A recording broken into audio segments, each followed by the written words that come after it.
So I think we can start.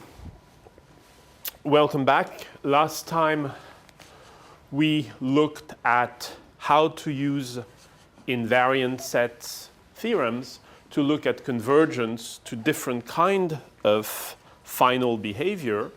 And we looked in some detail at an example of convergence to limit cycle and showing how we could show global convergence to a limit cycle by applying first the global invariant set theorem, which was telling us that we converge to the limit cycle or to the origin, and then on top of that applying the local invariant set theorem, which told us that unless we started exactly at the origin, we actually converge to the limit cycle.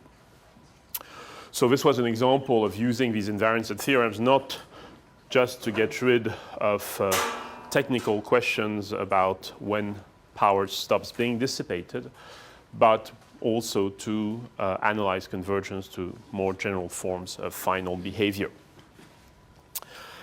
We then talked about how to find Lyapunov functions, and we said, in general, these theorems don't tell you how to come up with the Lyapunov function candidate or the Lassalle Lyapunov-like function candidate.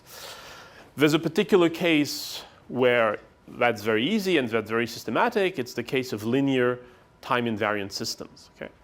And we said, well, that might sound like, a big deal kind of remark, right? Because, of course, we don't need this to study linear time-invariant systems. But we said there were two main reasons to do this. Okay? One, of course, is that it gave us a common language to talk about both linear and nonlinear systems.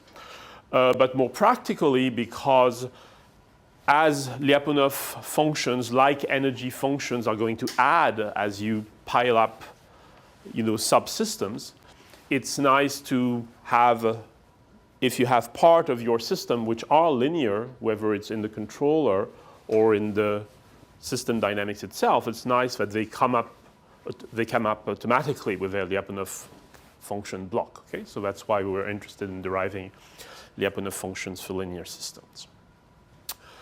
So we had started doing this after a brief review on matrix algebra. So remember, the idea was to say, okay, so what we're going to do is we going for a system x dot equal ax, linear time-invariant system. We're going to look for a Lyapunov function to describe the stability of the system. Of course, we'll be able to do that if this system is stable.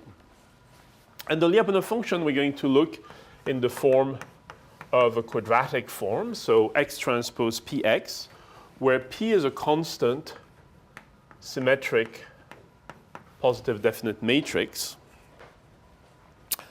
And so this, of course, this V, therefore, is a globally positive definite function, right? Because, of course, P is positive definite. P is a positive definite matrix. And, of course, V tends to infinity as x tends to infinity, also because P is a positive definite matrix. Remember, we said if you have something like x transpose Px, it's going to be lower bounded by a lambda min of P x transpose x, right? We said that in the general case. And therefore, since P is a positive definite matrix, this lambda min is going to be strictly positive, okay? And therefore, x transpose Px will tend to infinity as x tends to infinity. Okay? So using this bound on x transpose mx we talked about last time. Okay? So if we apply it here, using this left part of the bound, we get this, and this is strictly positive, and therefore this second radial unboundedness property is going to be verified. Now, if we look at V dot, we find as we did last time, 3 terms, okay? So x dot transpose px plus x transpose px plus x transpose p dot x plus x transpose px dot. P dot, of course, is 0 because p is constant, and x dot is equal to ax, that's the dynamics. So we find that this gives us x transpose A transpose P plus PAX. Okay? So at this point, we have our linear, strictly stable system. We've taken a guess at what the Lyapunov function candidate could be. Okay? We picked a quadratic form, perhaps motivated by things like LQ or something like that. But anyway, that was the guess. We differentiated the product. Okay, so we get 3 terms. And we replace x dot by ax, and we get this. Okay? So at that point, we said, okay, so this matrix in the parenthesis, we're going to call minus q. Okay? So in other words, given a P, I define Q by this equation, which incidentally it's called the Lyapunov matrix equation.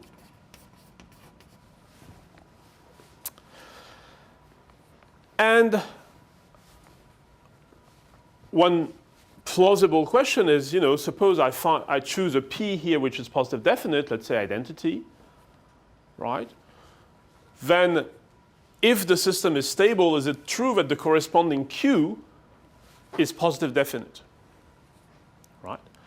If this was true, of course, if you could say, well, you pick an arbitrary P, for instance, identity, the corresponding Q given by this equation is positive definite if A is stable, okay? Then, of course, this V dot would be globally negative definite, and you would be done using the global Lyapunov theorem for asymptotic stability, right? So the question, therefore, is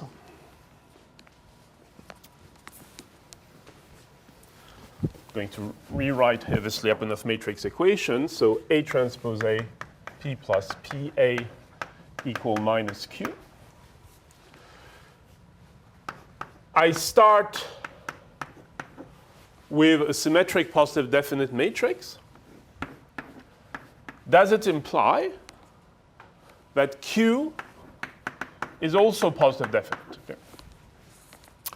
Well, first of all, it's very easy to see that, of course, Q is symmetric. Okay? Q is symmetric because if you take the transpose, you get A transpose, P transpose, but P is symmetric, so A transpose P plus P transpose, which is P times A, right? So Q is symmetric. So that's okay. Okay.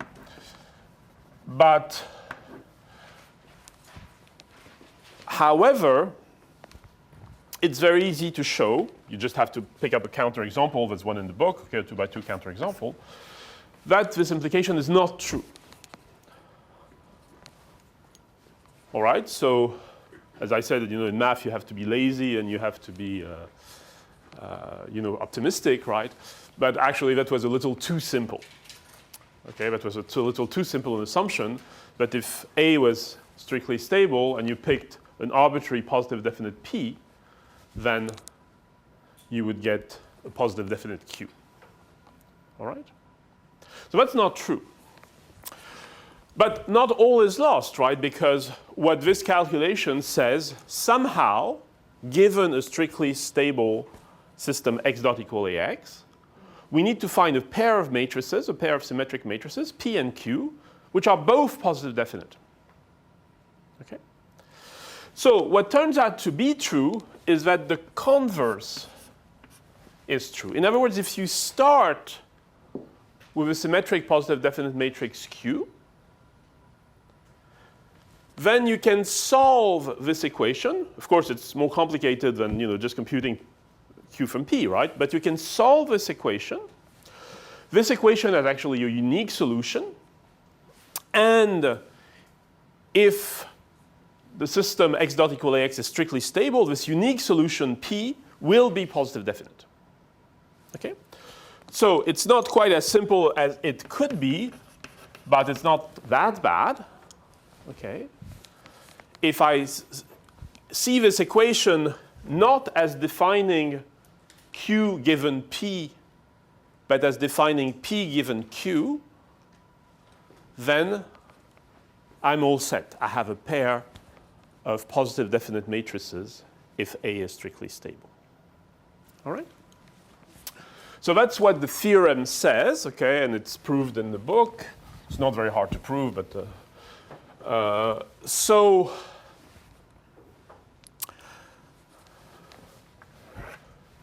given any constant, right, Q equal Q transpose positive definite, for instance, Q equal identity, which is the simplest choice,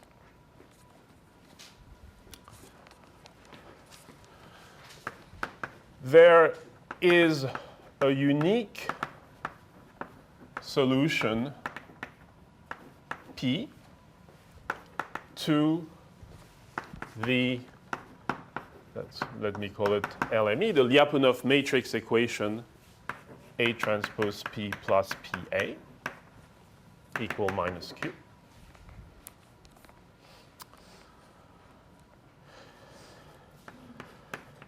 If the system x dot equal AX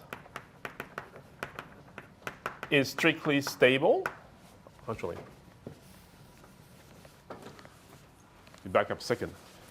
Given any Q positive definite, there's a unique solution P to the Lyapunov matrix equation A transpose P plus PA equal minus Q if the system x dot equal AX is strictly stable.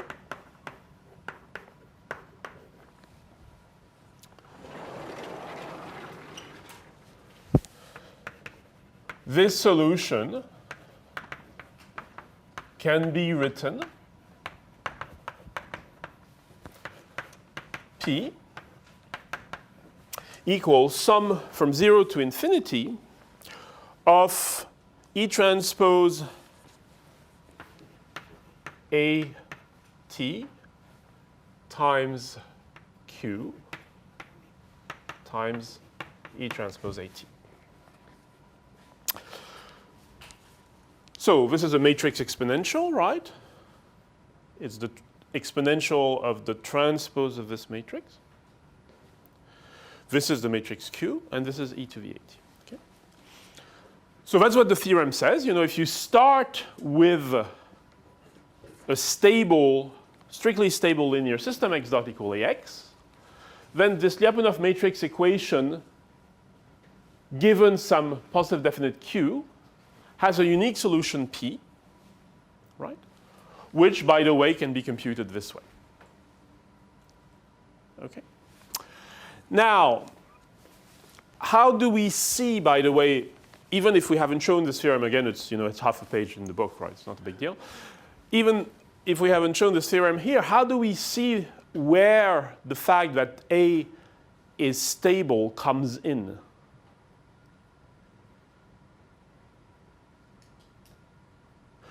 Well, because you have this infinite integral, right? So even if you take a scalar system, right? Suppose you had x dot equal 2x, right? Then this infinite integral would be blowing up on you. You wouldn't have a constant matrix P, right? So the very fact that we can write this is fundamentally using the assumption that A is stable, right? So that these basically are decreasing exponentials. All right? So that's what the theorem says. It doesn't work in general from left to right. In other words, given P, symmetric positive definite, Q in general is not necessarily symmetric positive definite.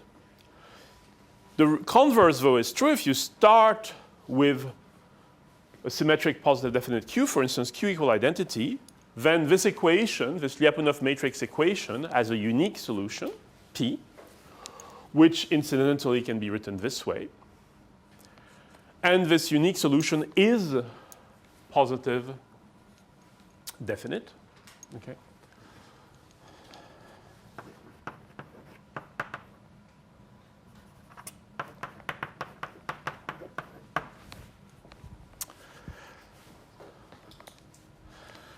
Which, of course, can be seen directly from the way it looks, right? Because basically it's a square, right?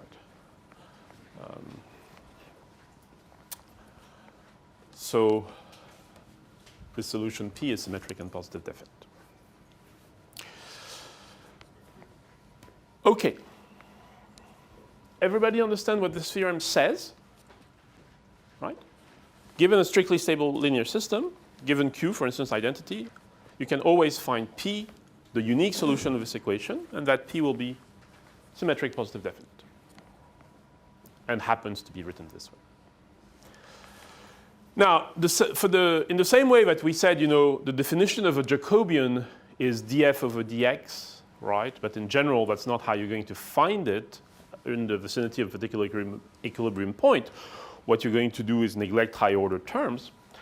Similarly, this is a theorem which is useful to prove things, right? But if you need to find P, there's a faster way in general, okay? And which is the faster way? Which is just to solve a set of linear equations. Right? You know that P exists and is unique, right? So the same way that you knew the Jacobian existed and was unique, right? So you know P exists and is unique, so you can just solve this equation. You start with Q equal identity, and you solve for P, right? How many equations is that? Three. Yeah, so 3, because if P is 2 by 2, in general, yeah, it's ln plus 1 over 2, right? Because it's a symmetric, Q is a symmetric matrix, right? So you only have to take basically half of these equations. Right? So this is the general result. In practice, especially if you do a little exercise by hand, right?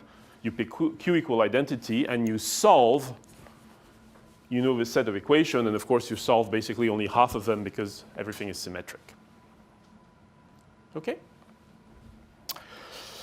Questions about that? And of course you'll do that in the homework as well. Okay. Questions about that? All right. So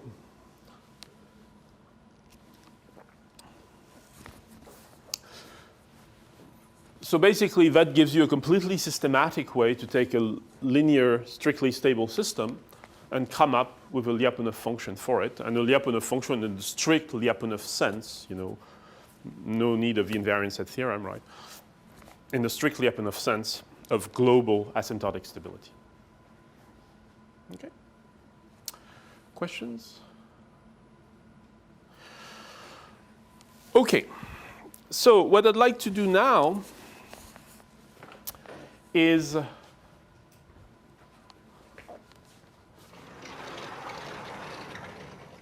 up to now, we've been looking only at systems x dot equal f of x, right? Autonomous systems, including in this linear case, okay? So now I'd like to look at non-autonomous systems, okay?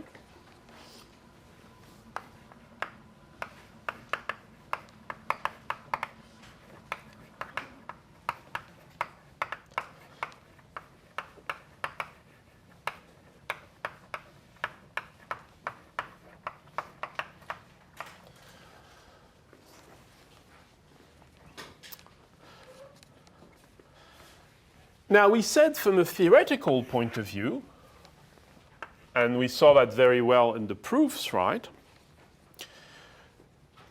One of the key strengths of autonomous systems is the fact that if you have a scalar function v of x, dv of x over dx, which is dv over dx times f of x, can be written, as we said, v dot of x. All right? So we use that everywhere in the proofs and so on, right? The fact that if you have an autonomous system, if you give me v of x, I can give you v dot of x at any point. Right? And this allowed this kind of very elegant interplay of geometry and dynamics, which is at the heart of the basic Lyapunov theorems. Now, of course, you can see immediately if you have f and x of t, it's not going to be v dot of x. It's going to be v dot of x and t, right?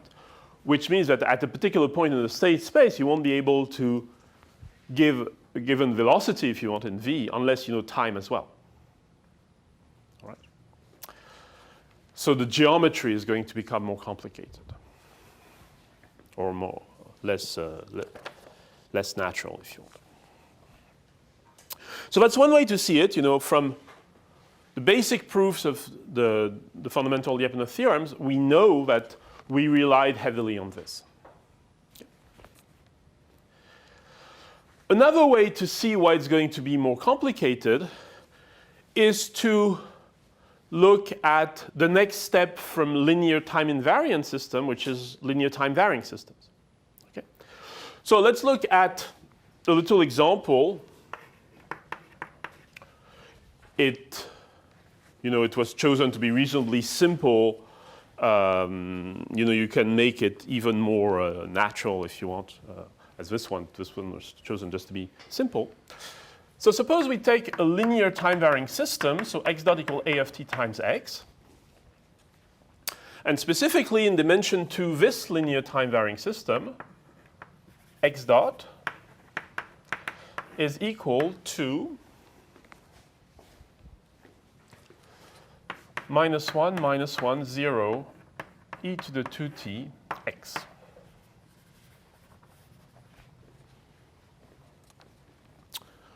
Right, so we're looking at the linear time varying system, right? So which, if we start with a linear time invariant system, of course, is the obvious step to look at non-autonomous systems.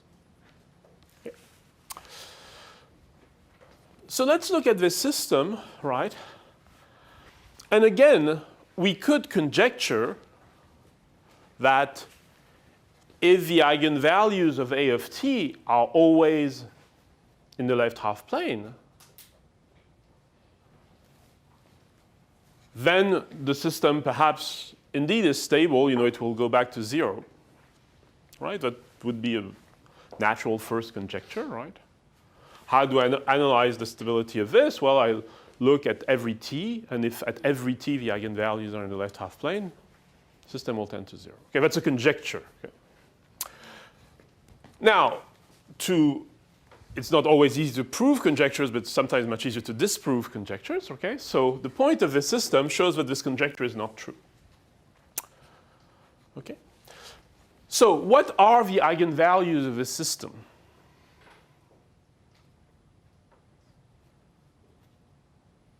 Well, if you compute the eigenvalues, just get the diagonal here, right? You have a 0 here, right? So the eigenvalues of the system are just minus 1. Double eigenvalue at minus 1, right? So not only they are in the left half plane, but they're constant.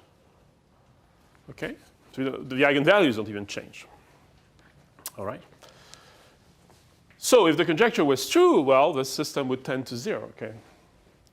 However, of course, the system doesn't tend to 0. How can we see this?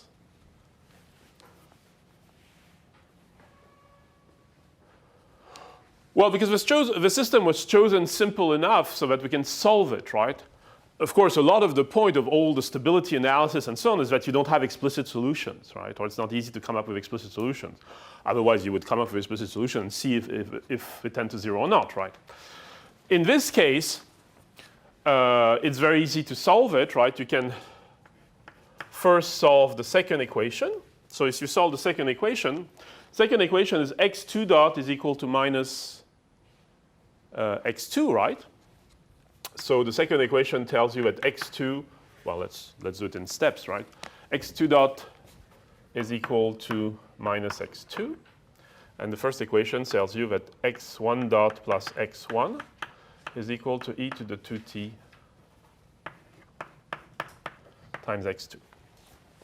All right, so I've just rewritten these two equations. The second one, x dot equal minus x2. The first one, x1 dot equal minus x1 plus e to the 2t x2.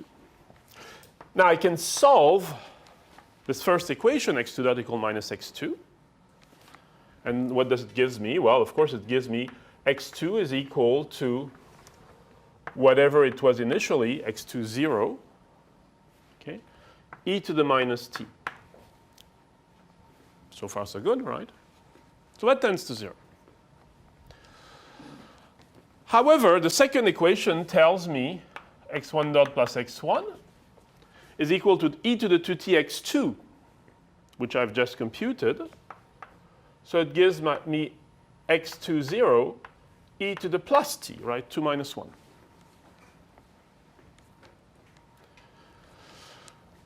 So you see that this, the x1 equation is basically a low-pass filter driven by an exponential that blows up. So of course it blows up, unless x2 0 is exactly 0. Right? So this implies, so in this example, x1 tends to infinity and x2 tends to 0. Right? That's what this says.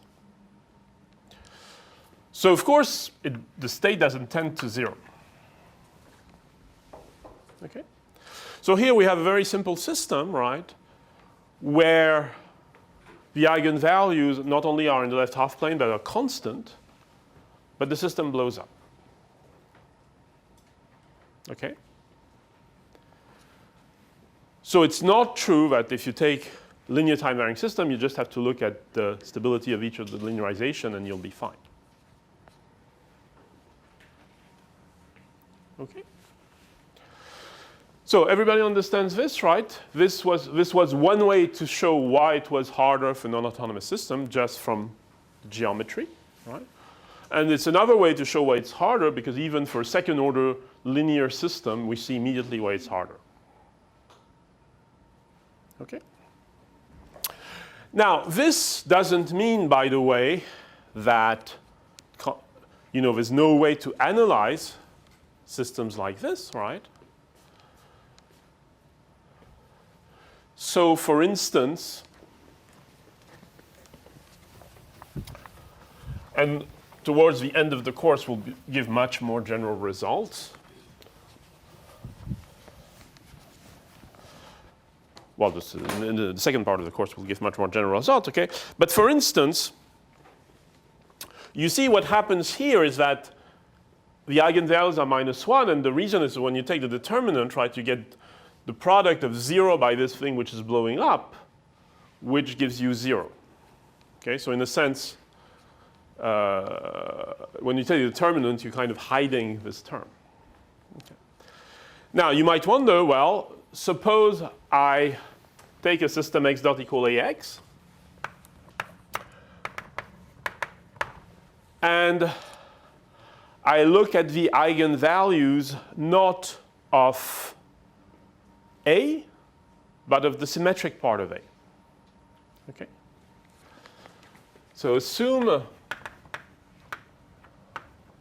all eigenvalues of the symmetric part of A. Remember A plus A transpose over 2. And sorry, it's really x dot equal A of t times x, of course, are less than some number, some constant, for all time. Okay? Just saying, just trying to get a hint of what kind of theorems could we get for linear time varying systems. Okay? So one theorem you can get, but again we'll do much more general things, is you start with this linear system, linear time varying system.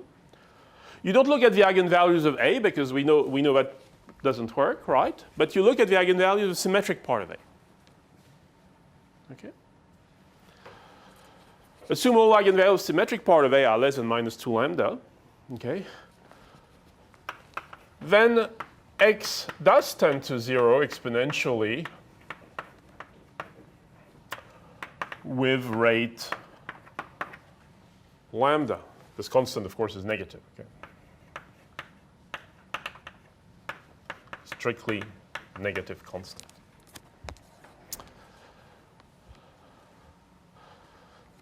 So suppose that not the eigenvalues of A, that we know that it won't work, but the eigenvalues of the symmetric part of A are all strictly less than some negative constant,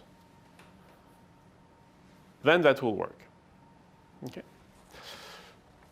How can we show this? Well, basically we can use Lyapunov's idea, but without really invoking Lyapunov theorems.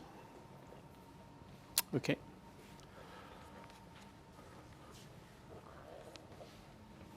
So how can we do this? Well, we're just going to pick a scalar function, which we'll call V.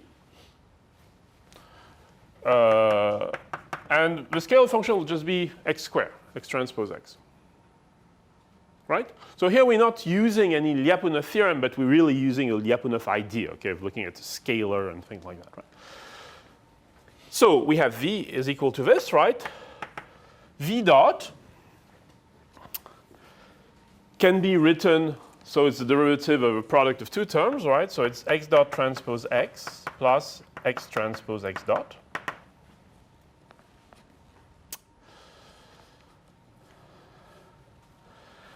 And therefore, we can replace this by its expression. So x dot is equal to ax. Okay. So we get x transpose times A transpose plus AX. Right? X dot is equal to AX. Everybody follows that? And what can we say given what we've assumed about the symmetric part of A? Remember we said when we have a symmetric matrix, we can bound it by lambda min x squared and lambda max x squared, right? So we know that all the eigenvalues of this are less than some constant. Okay, all these matrices are function of time, right? This is A of t everywhere, right? But we know that this is less than some constant, which we called lambda, okay? So here we'll have minus 2 lambda x transpose x, right? Because the symmetric part is A plus A transpose over 2. Right? So this is the same thing as minus 2 lambda times V.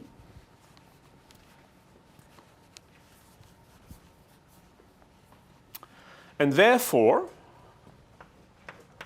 V, what do I have? I have V dot plus 2 lambda V negative. If I, right, I have V dot less than minus 2 lambda V.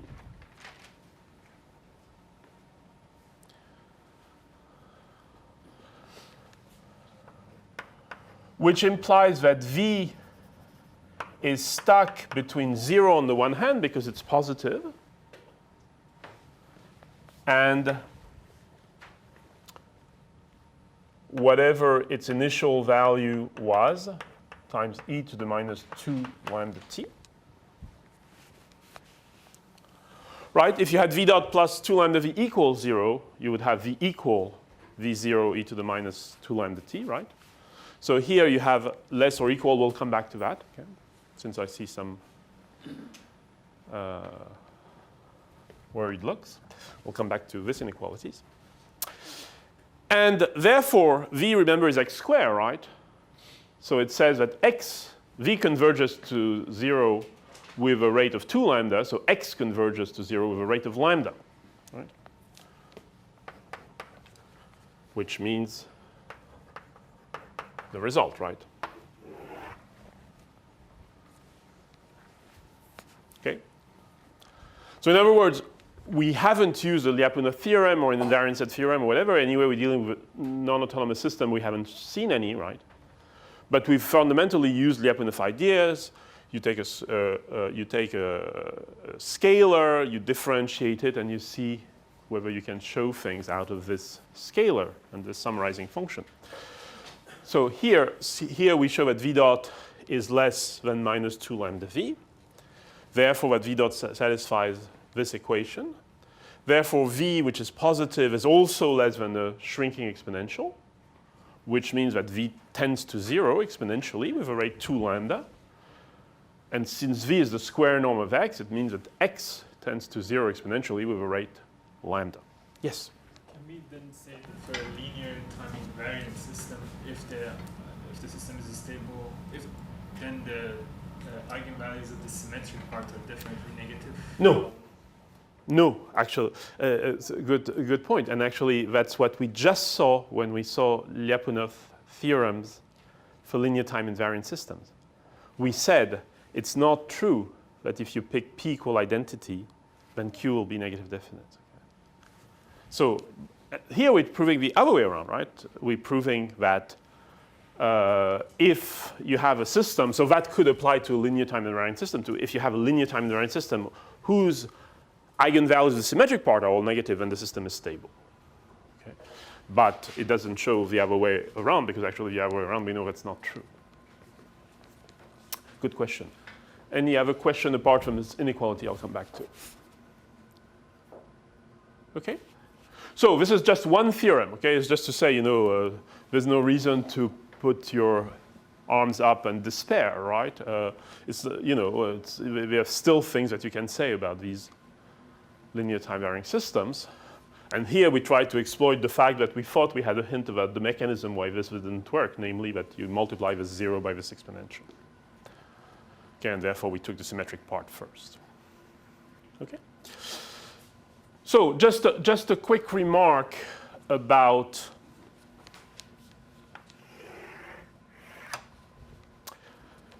this, right?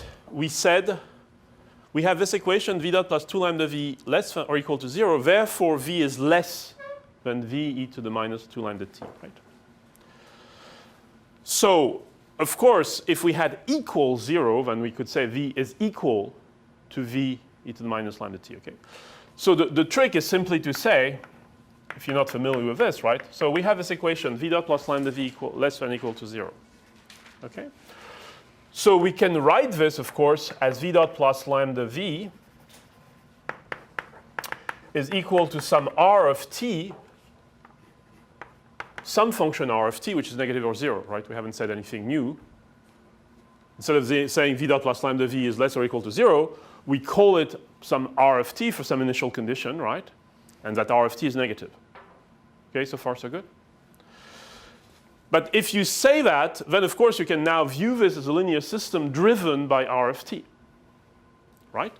And therefore, v of t will be v at t equals 0 e to the minus lambda t plus a convolution integral, right? Sum from 0 to t of e to the minus, there's a 2 lambda, sorry. Just for e to the minus 2 lambda t plus a convolution integral of e to the minus 2 lambda t minus tau r of tau d tau. Right? Just have a linear system with an input. Okay, so you can write it this way.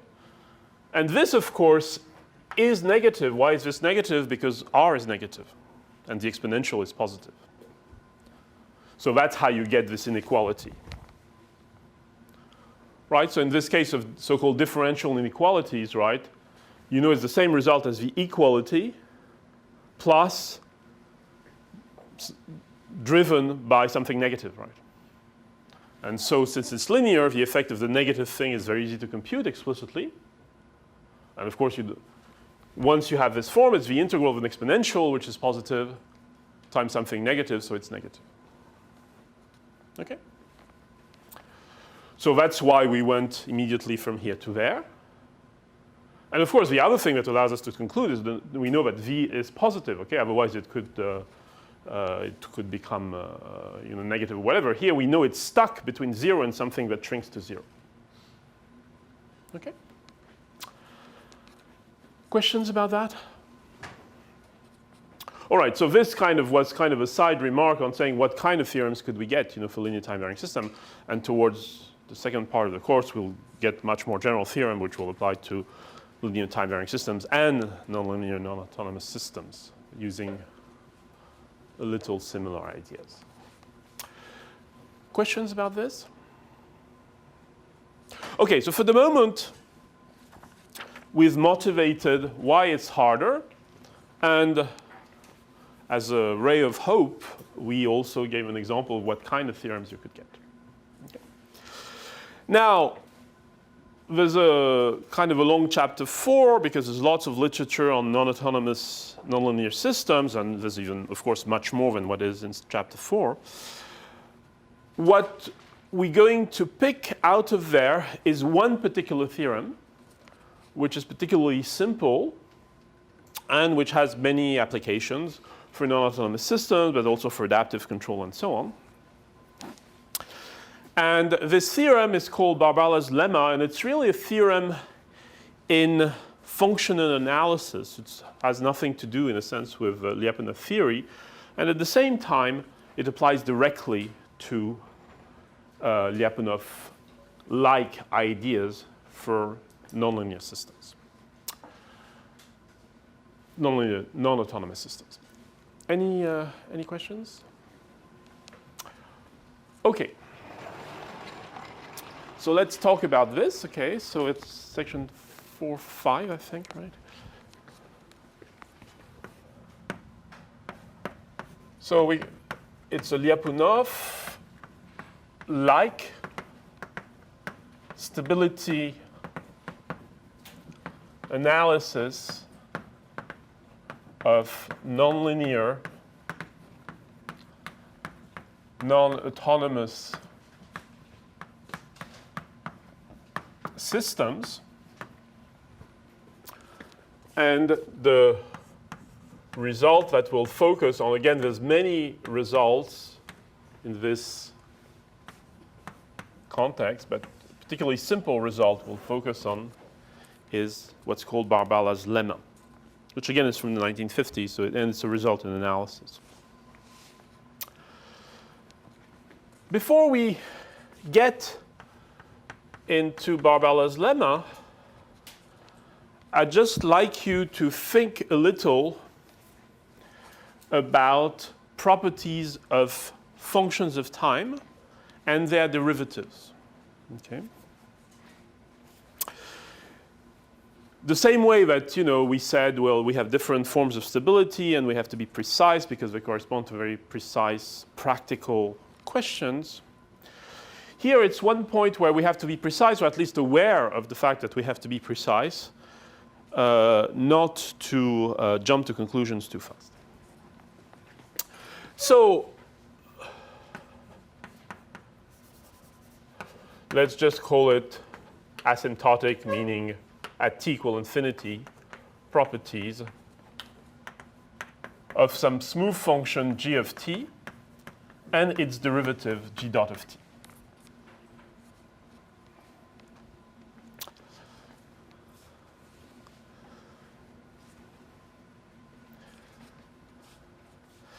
So the first question is, suppose that you know that g dot, let me put some color here. So suppose you know that g dot tends to 0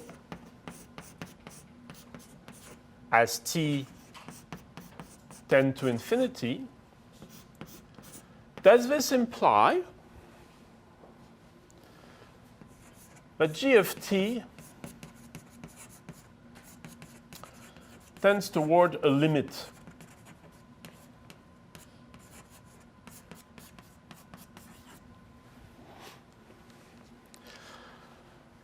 as t tends to infinity? Right? So you have a function, a nice smooth function of time. Okay, derivative exists, second derivative exists, everything is nice and smooth. Is it true that if the derivative tends to 0, the function tends towards a limit?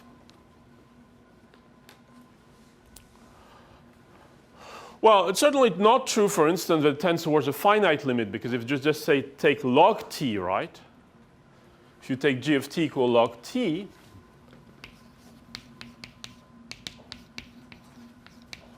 right? The derivative, of course, g dot is 1 over t, which tends to 0, but log t is going to tend to infinity. Okay?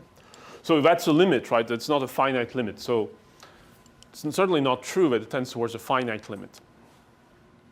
Okay? Now, but that's kind of almost a trivial remark, okay? So let's pick a function that stays bounded, but has the same property. So suppose we take sine of log t.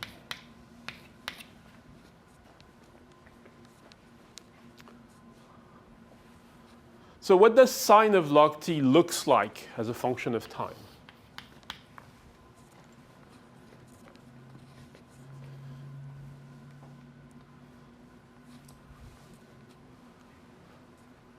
Think of it.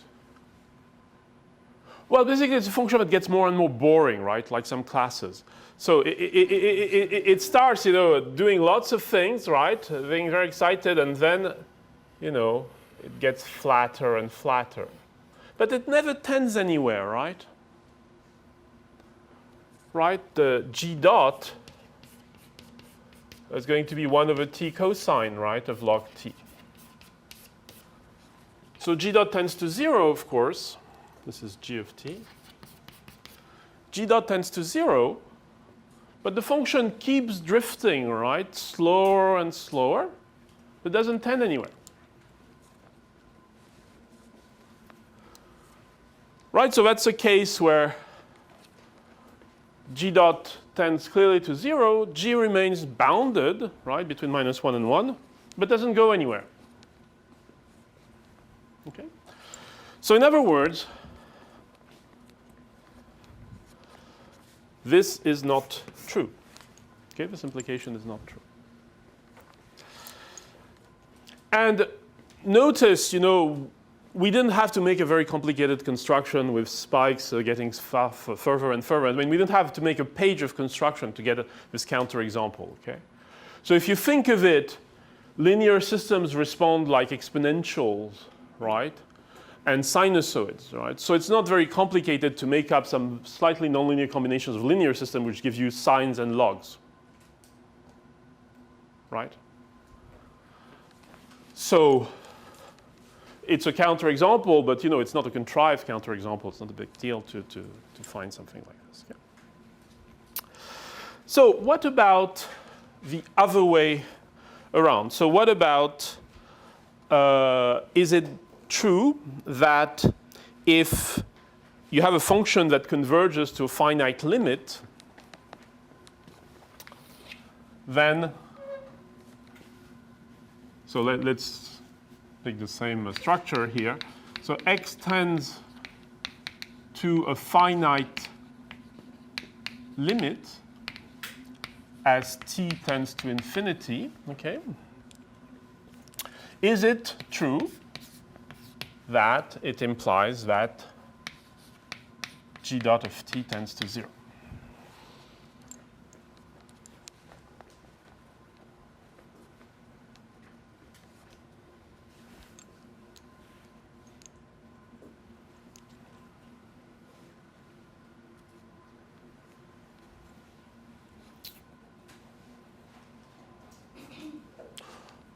Well, here you have to get a slightly more complicated counterexample, but that's not true either. Okay, so for instance, if you get g of t, the idea is that you put a decreasing exponential times something bounded but reasonably active, like sine e to the 2t.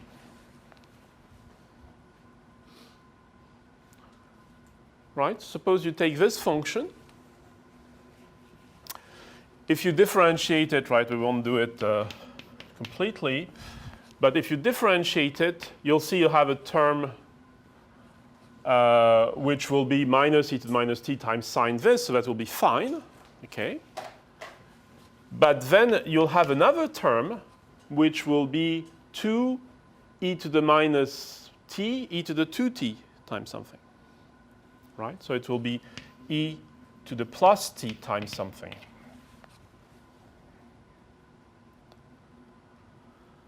And so you see that this term will blow up. So basically, the derivative doesn't tend anywhere. Actually, it's getting worse and worse. But the function tends to 0. Okay?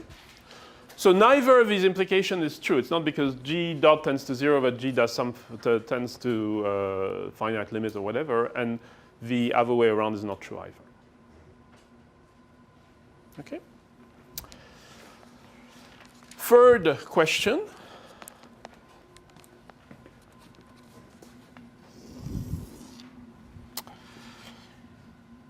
If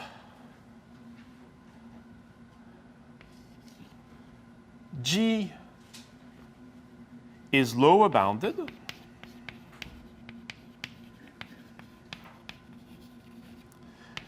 if g dot is always negative, is it true that g of t tends to a finite limit?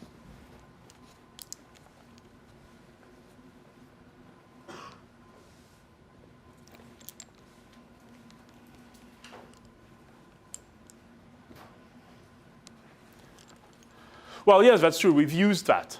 Okay, we've used that when we showed the asymptotic part of Lyapunov theorem on asymptotic stability. You said start with a trajectory. We know we tend towards a limit. Capital L is this limit. Can this limit be anything other than 0? Remember? So we use that as a basic result in analysis, right? If you have something which is decreasing and lower bounded, it tends towards the limit. So that is true. But the other two aren't. Okay.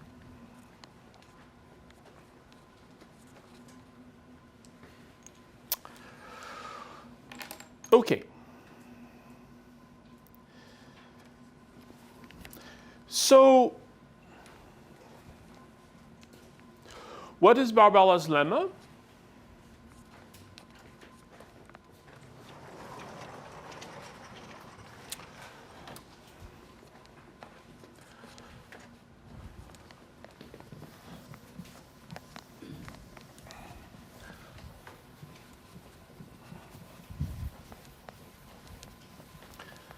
Well, it's a result that tries to make point 2 more precise. In other words, it says, suppose I know that g of t tends to a finite limit, as t tends to infinity, of course, and I add some extra condition, then this implies that g dot tends to 0 as t tends to infinity.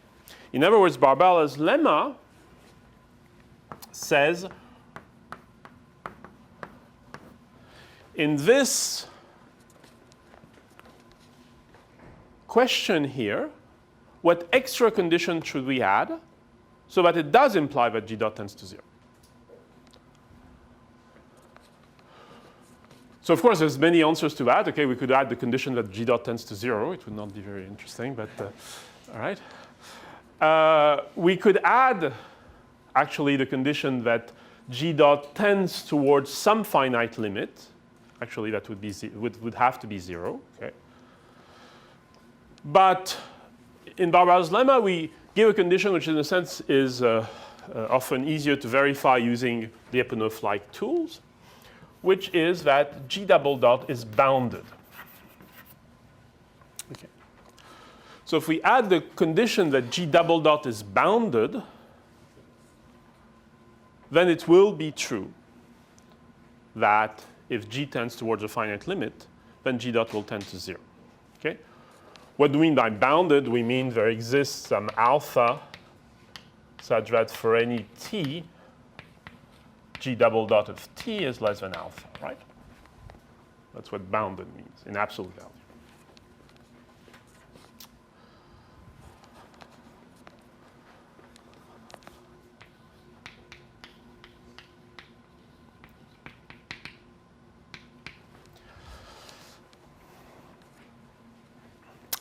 So one possible extra condition is that g double dot is bounded.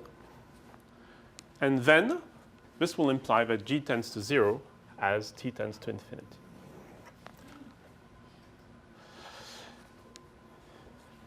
Now, if you think of it, this directly gives us a sort of Lyapunov theorem, a kind of a Lyapunov-like theorem, which is also called Barbaro's lemma because it's such an obvious or such an immediate application of this. So suppose you start with a non-autonomous system, x dot equal f of xt, and you somehow find a scalar function v of x and t, which is lower bounded, perhaps by 0, but in general lower bounded. Doesn't really matter anyway because we're going to take the derivative.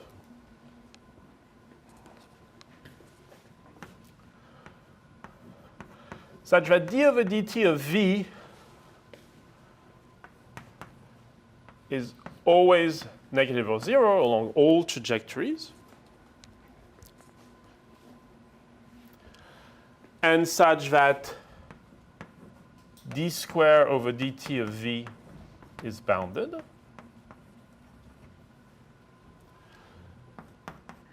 Then d over dt of v tends to 0 as t tends to infinity.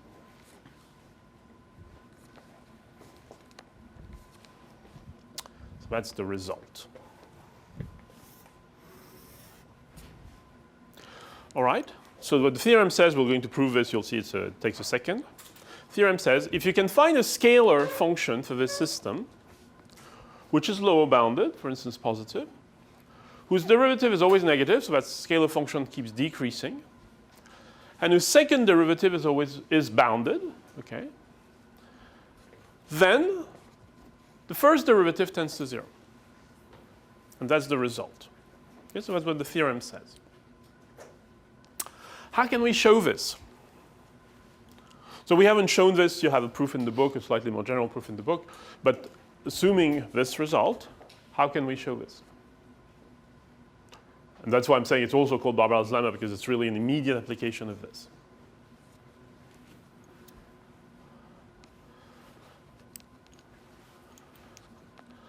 Well, if we have a scalar function v whose derivative is always negative, right?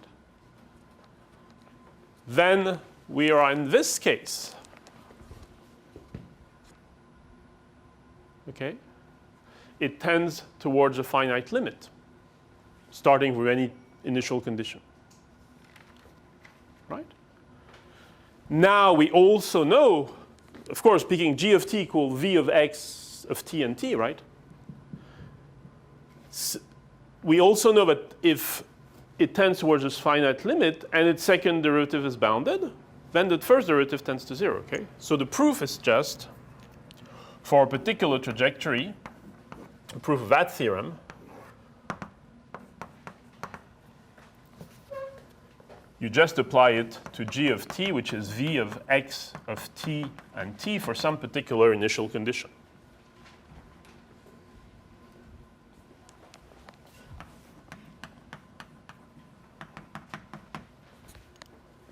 Okay? So that's why I'm saying it's an immediate application, and it's also called Barbaro's lemma, right? Out of the first two conditions, you get that v dot, you get that v tends towards a finite limit, and out of the third condition, you get that v dot tends to 0. Okay? So that's an immediate corollary of this. Okay? Questions about that? So of course, that's your result. Okay, the result is v dot tends to 0. So somehow you should construct v so that this works. And the result is interesting, right? If you spent a lot of time constructing v to find v dot equals 0, then of course the result that v dot tends to 0 is not interesting, right?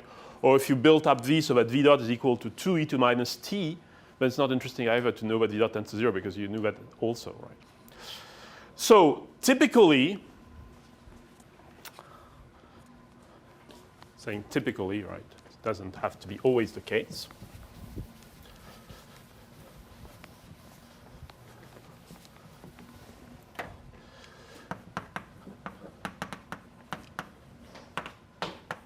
You're going to choose v such that v dot is something like minus the error square. Okay, perhaps the trajectory tracking error or the error in the estimation error in the nonlinear observer or something like that, right?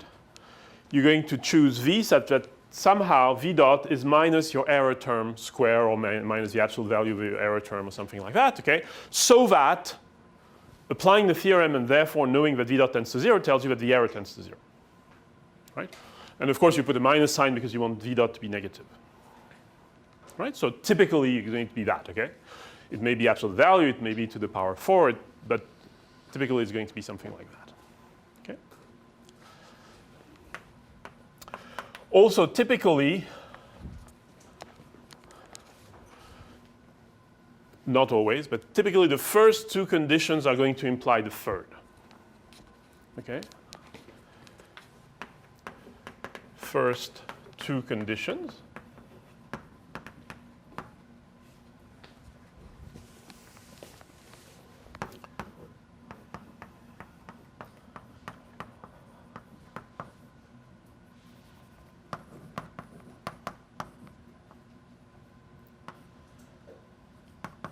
Just to be clean, let's just call it d over dt of v, otherwise it might be a little, rather than v dot, okay.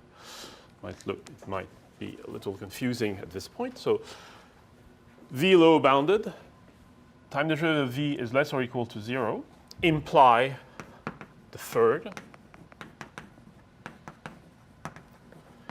namely that v double dot is bounded. I'm saying typically, okay? Why? Because if you think of it, v might be, for instance, something like a sum of the squares or some powers of the states, right?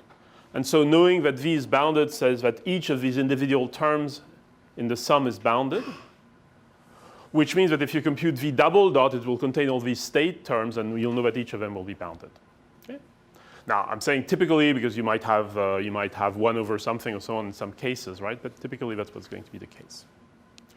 So out of the fact that v is bounded and decreases, out of the fact that v is lower bounded and decreases, you'll show that v is bounded period, lower bounded and upper bounded because it can decrease. This will in turn imply bounds on the states, which in turn will imply bounds on whatever is used to compute v double dot. Okay? So typically that's the two things you'll have. You will choose v such that its derivative is minus the error square. And the third part will come automatically from the first two, but you still have to check it. Okay? And so that will be the game, right? Designing a candidate for this Lyapunov-like function. And typically, of course, in a closed loop setting, so a choice of control law or a choice of adaptation law or something like this, such that for the closed loop system, these things are verified. And of course, we'll see many examples of that. Questions about that?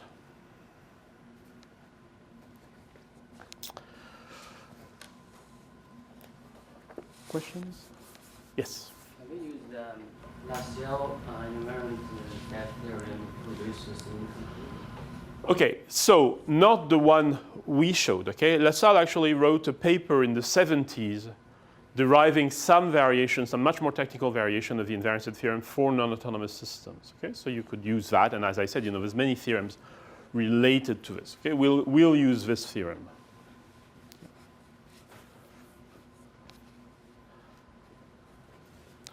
Any other question? Okay. Sure. Yes. Is there some intuition for choosing the error beyond that it might make B suitable? So like Yes, we'll talk a lot about that. Actually, we're going to talk about it almost right now at the next lecture. But notice also that in a sense, I shouldn't say Lyapunov is still lurking, right? But all what we've said were things done after Lyapunov, but still very much based on Lyapunov insights. Okay. Some variations because problems get more and more general and more technical. Okay, but still very much based on Lyapunov insight of the scalar summarizing function that decreases. Okay. Okay. Including, of course, what we said about linear time-varying systems. Okay. Any other question? So for the moment, the second half of the course will give more tools, but for the moment that's where we'll stop for analysis tools. Okay, we're going to start talking about design, okay, about control system design. Okay, and we'll give more analysis tools and their control applications, in the second part of the course.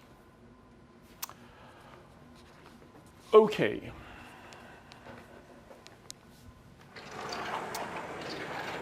So we're going to jump a little in the book to chapter 7. And we'll come back to chapter 6, which is an important discussion in nonlinear control, but it's rather technical. So we'll come back to chapter 6 a little later. And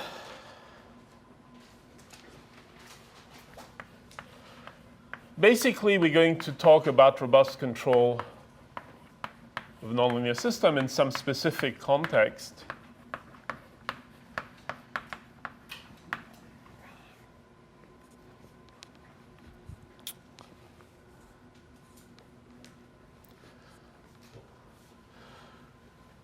And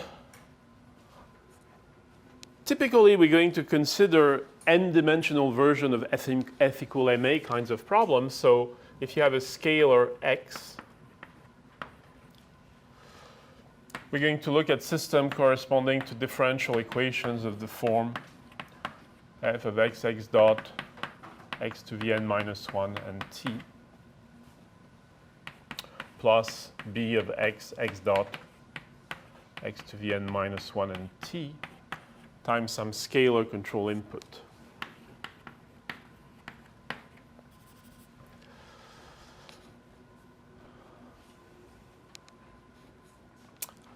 So let's look at these systems from this moment. These are scalar systems, kind of extension of F equal ma, but kind of n-dimensional extensions of that.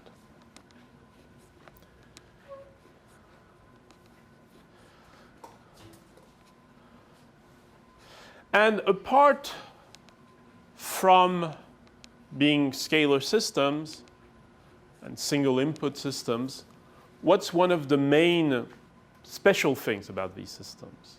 Why this is not any n-order system?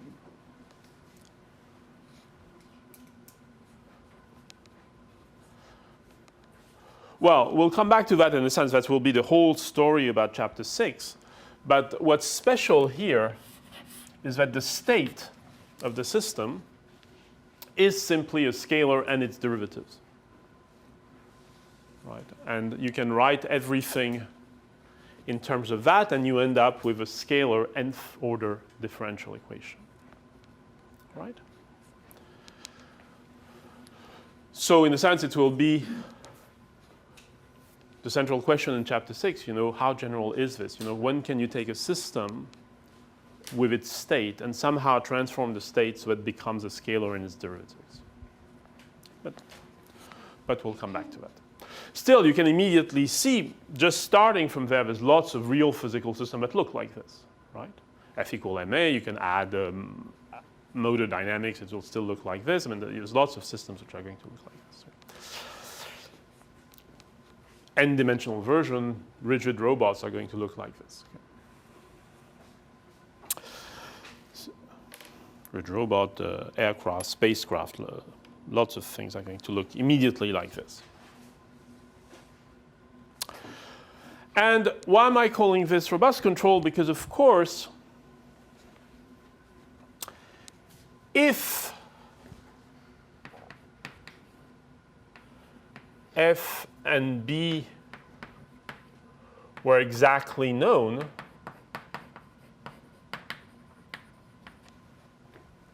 let's assume that this B is strictly positive, okay? So we know at least in which direction we're pushing. Okay.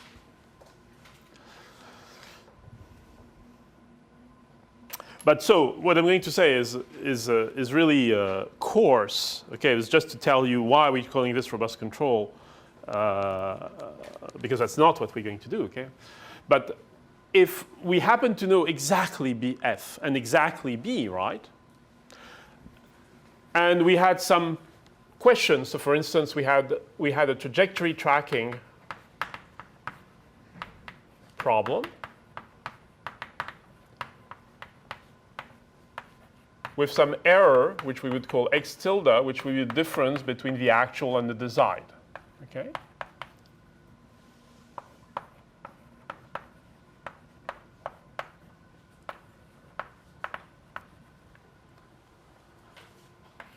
And this tracking error we would like to tend to 0, for instance. Okay, so we could have this system, and we'd like it to follow a particular trajectory.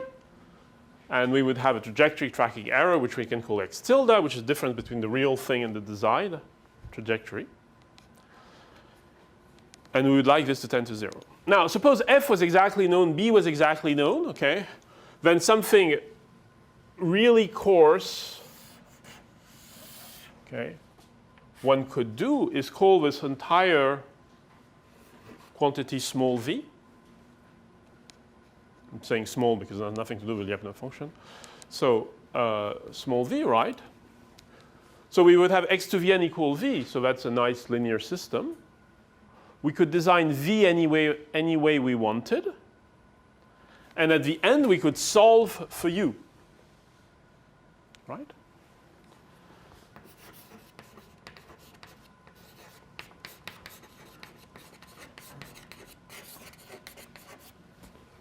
Right? If f and d were exactly known.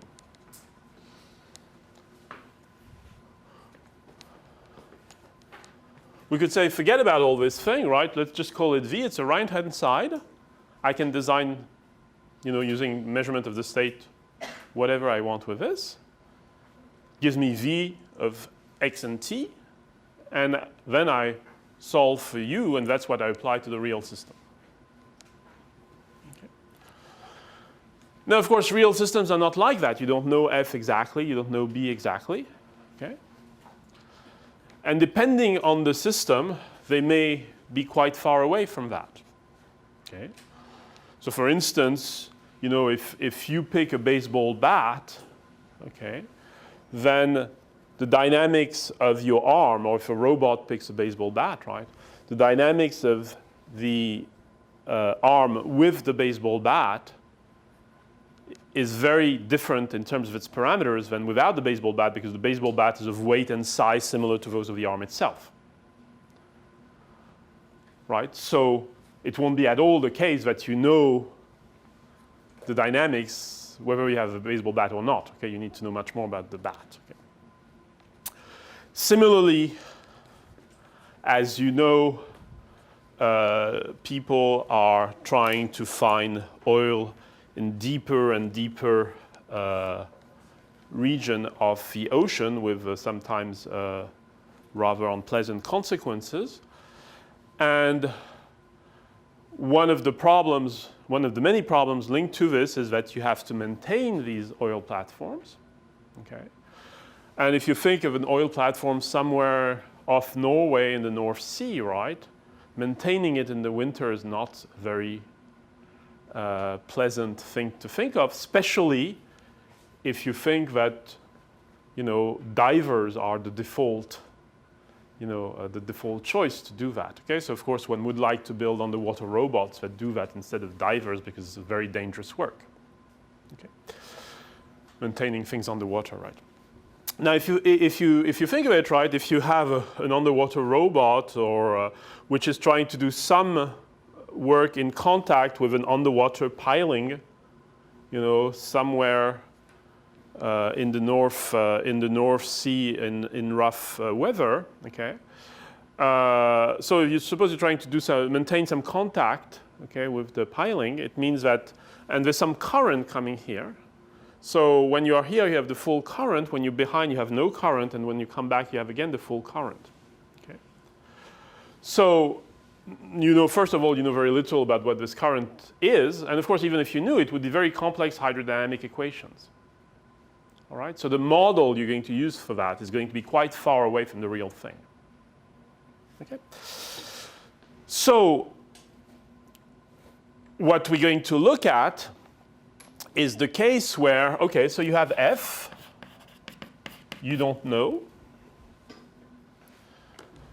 but you have an estimate of F that you do know, some simplified estimate, okay? And that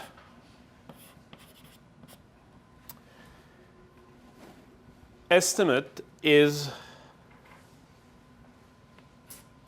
less than some f of xt. So in other words,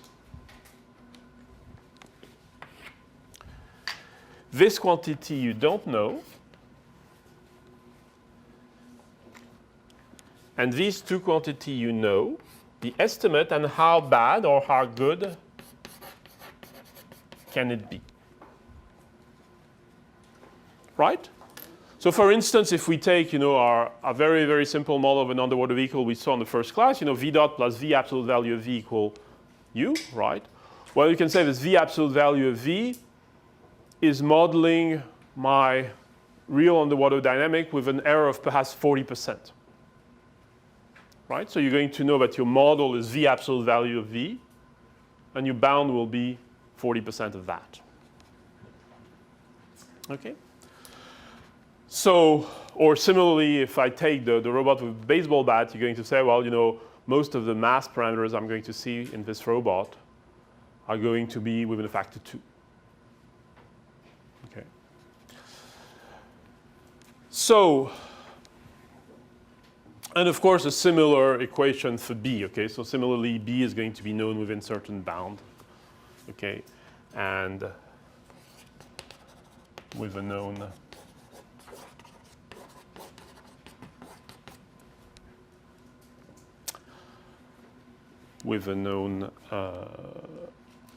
worst case error, if you want.